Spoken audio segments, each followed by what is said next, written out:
Tiny city cars are big business in Europe, but not so much in the United States, where few Americans have yet to break out of the small is cheap mindset. At least that was true until BMW came along with the modern Mini. That car is now in its second generation, and it finally faces some stiff competition from the Fiat 500. In base Cooper spec, the Mini's 1.6-liter engine produces 121 horsepower. At its launch, the Fiat offers only a naturally aspirated 1.4-liter 4, producing 20 fewer horses. We knew from the get-go that both cars would be fine zipping around the city, so we drove them to our favorite roads in southern Ohio hills to present a greater challenge.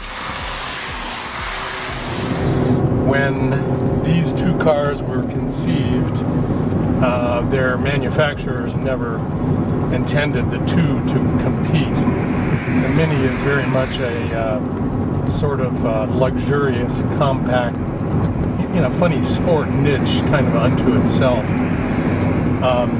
And this car was conceived wholly as economy compact on much smaller dimensions. And after just a few miles of driving, you can feel the difference in that this car has a little more body roll than the Mini.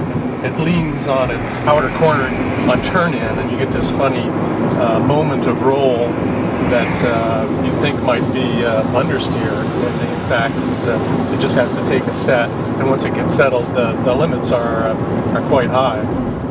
It's got very light steering at low speeds, but it weights up considerably beyond 35 miles an hour. It still is a surprisingly fun car. It's much more fun than I thought it would be, given its very modest roots.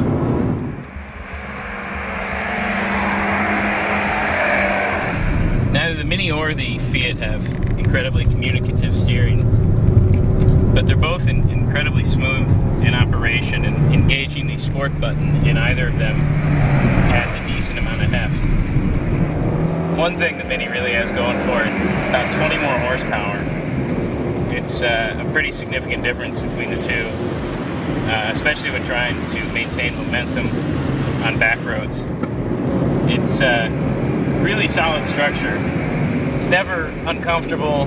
It's pretty quiet, yet going through some of these quicker corners, it's totally flat and composed. Initially, the Fiat will be sold in densely populated urban areas only, frankly where style matters more than performance.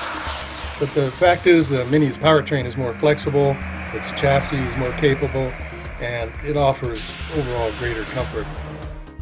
There's no doubt that the Fiat 500 has style, but the Mini has both style and agility.